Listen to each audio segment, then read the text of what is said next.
வணக்கம் நேயர்களே. பார்த்தேன், ரசித்தேன், படித்தேனுக்கு உங்களை அன்புடன் வரவேற்பது சுதா ஆழ்வான்.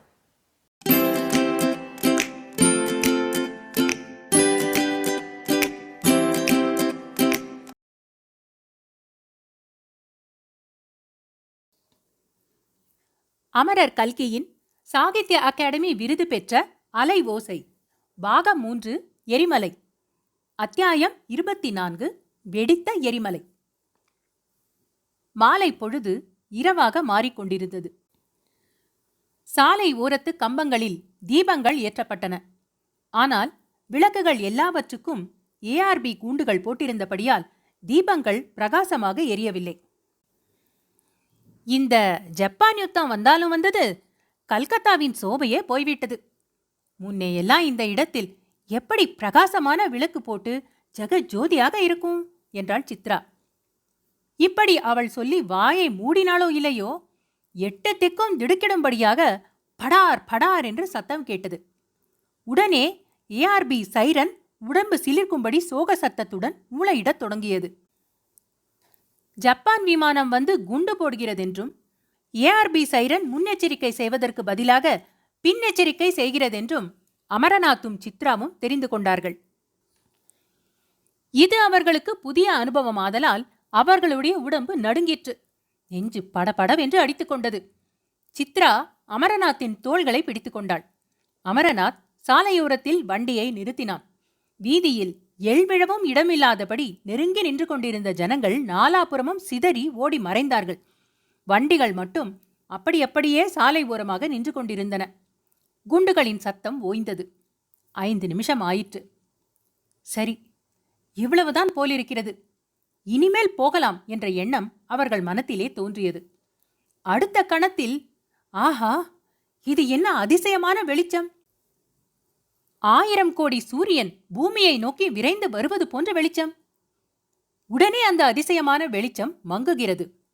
ஒரு பெரிய சத்தம், அண்டங்கள் வெடித்து விழுவது போன்ற பயங்கரமான சத்தம் கேட்கிறது. காது செவிடாகிவிட்டதென்றே தோன்றுகிறது. மோட்டார் கிடுகிடுவென்று நடுங்குகிறது. மோட்டாரின் கண்ணாடி கதவுகள் சடசடவென்று விரிந்து உடைகின்றன. சுற்றுப்புறம் எங்கும் மக்கள் ஓலமிடும் பயங்கரமான சத்தம் எழுகின்றது. பயங்கரம் இத்துடன் முடிந்து போய்விடவில்லை. சற்று தூரத்தில் ஒரு பெரும் புகைத்திரள் குப் குப்பென்று கிளம்பி பரவி வானை மறைக்கிறது. புகைத்திரளுக்கு மத்தியிலிருந்து ஒரு செந்தீப்பிழம்பு வானை நோக்கி ஜுவாலை விட்டுக்கொண்டு மேலே மேலே போய் வானத்தையே மூடிவிடும் போல தோன்றுகிறது. இத்தனை நேரமும் அமரநாத்தை சித்ரா கெட்டியாக பிடித்து கொண்டபடி இருந்தாள். இப்போது வாயை திறந்து நடுநடுங்கிய மெல்லிய குரலில், ஐயோ, இது என்ன, இவ்வளவு பெரிய நெருப்பு எங்கிருந்து கிளம்புகிறது என்றாள். எனக்கும் இப்போதுதான் தெரிகிறது. TNT வெடிமருந்து கிடங்கில் தீப்பிடித்திருக்க வேண்டும். அதுதான் இவ்வளவு பெரிய சத்தம் கேட்டது என்றான் அமரநாத். உலகத்துக்கு கேடு காலம் வந்துவிட்டது, சந்தேகமில்லை என்றாள் சித்ரா. உலகத்துக்கு ஏதோ கேடு காலம் முன்னமே வந்துவிட்டது. இப்போதுதான் கல்கத்தாவுக்கு கேடு வந்திருக்கிறது என்றான் அமரநாத். நாம சிவனே என்று மதராசுக்கு போய்விடலாம். கல்கத்தாவில் இத்தனை நாள் இருந்தது போதும் என்றாள் சித்ரா. முதலில் இன்று ராத்திரி வீடு போய் சேரலாம். நாளைக்கு மதராசுக்கு போவது பற்றி யோசிக்கலாம் என்றான் அமரநாத். வண்டியை திருப்பி வீட்டுக்கு விடுங்கள். ஹவுராவுக்கு இன்றைக்கு போக வேண்டாம் என்றாள். கொஞ்சம் என் கை நடுக்கம் நிற்கட்டும், அதற்காகத்தான் காத்து கொண்டிருக்கிறேன். ஹவுராவுக்கு போக நினைத்தாலும் இன்றைக்கு முடியாது என்றான் அமரநாத். அமரநாத் கூறியது உண்மை என்பதை எதிரிலே தோன்றிய காட்சிகளும் சுற்றுப்புறம் எங்கும் கேட்ட சத்தங்களும் உறுதிப்படுத்தின. முதலில் கிளம்பிய பெரும் நெருப்பு மேலும் மேலும் கொழுந்துவிட்டு எரிந்து கொண்டிருந்தது. அதற்கு சமீபத்தில் அங்குமிங்கும் இன்னும் சிற்சில சிறிய தீப்பிழம்புகள் தோன்றலாயின. திரள் திரளாக கரிய புகை கிளம்பி சுழன்று பரவி வானவெளியை எல்லாம் மூடியது.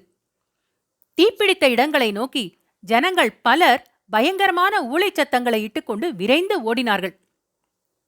நாலா பக்கங்களில் இருந்தும் டான் டான் டான் என்று மிக்க வேகமான மணி அடித்துக் கொண்டு நெருப்பு அணைக்கும் என்ஜின்கள் பறந்து ஓடி வந்து கொண்டிருந்தன. சிறிது நேரம் ஆங்காங்கே ஸ்தம்பித்து நின்று கொண்டிருந்த மோட்டார் வண்டிகள் திடீரென்று ஏக காலத்தில் புறப்பட எத்தனித்த போது அவற்றின் ஹாரன்கள் எழுப்பிய சத்தங்கள் மகா கோரமாக காது செவிடுபட கேட்டன.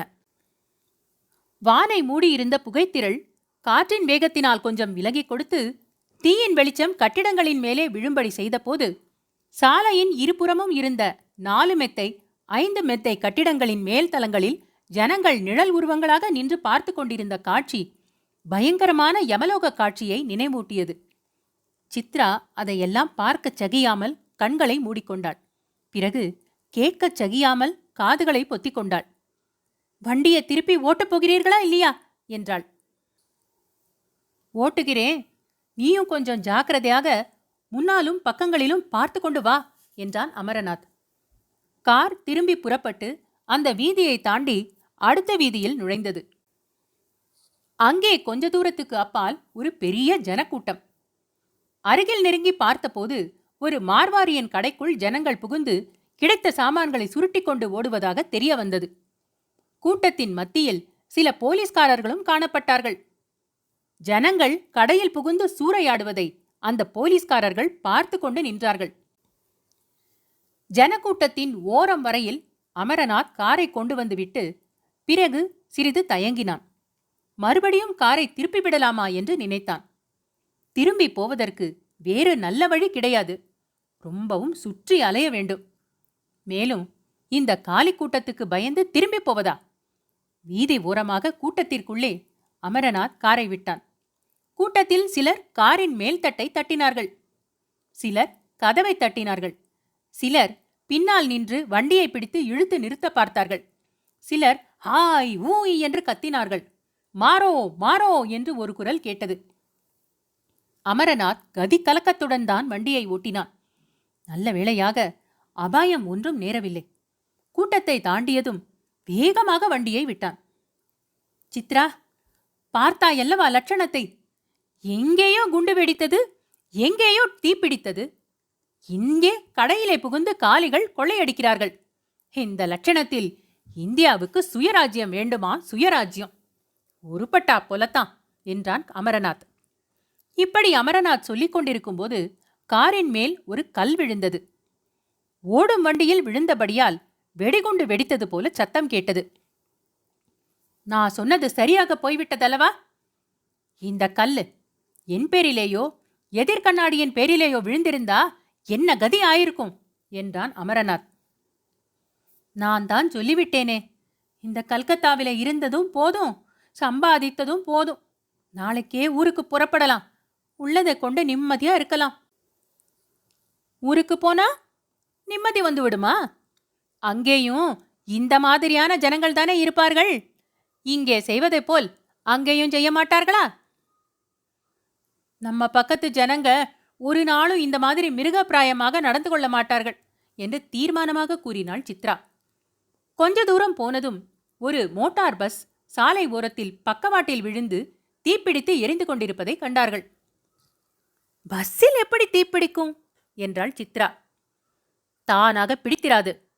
யாரோ காலிகள் தீ வைத்திருக்கிறார்கள் என்றான் அமரநாத். எதற்காக? எதற்காக என்று கேட்டால் என்ன சொல்லுவது? காலிகளுடைய காரியங்களுக்கு காரணம் சொல்ல முடியுமா? கொள்ளை, கொலை, தீ வைத்தல் ஆகிய காரியங்களிலேயே அவர்களுக்கு ஆனந்தம். நிஷ்காமிய கர்மமாகவே செய்வார்கள். வண்டி இன்னும் கொஞ்ச தூரம் சென்றதும் சாலை ஓரத்தில் ஓர் உருவம் விழுந்து கிடப்பது தெரிந்தது. அது பெண் உருவமாகவும் காணப்பட்டது. அதன் பக்கத்தில் ஒரு பையன் குனிந்து நின்று கொண்டிருந்தான். நிறுத்துங்கள், வண்டியை நிறுத்துங்கள் என்று சித்ரா கூவினாள். வண்டி நின்றது. அதை பார்த்ததும் பெண் உருவத்தின் பக்கத்தில் நின்ற பையன் விழுந்தடித்து ஓடினான். அந்த பையன் என்ன செய்து கொண்டிருந்தான் என்று சித்ரா கேட்டாள். கையில் இருந்த வளையலை கழற்றிக் கொண்டிருந்தான். நம்மை பார்த்ததும் ஓடினான். சித்ரா, கொஞ்ச நாளாக கல்கத்தா சாலைகளில் பிரேதங்களை காண்பதில்லை என்று குறைப்பட்டாயல்லவா? இதோ உன் குறை தீர்ந்துவிட்டது.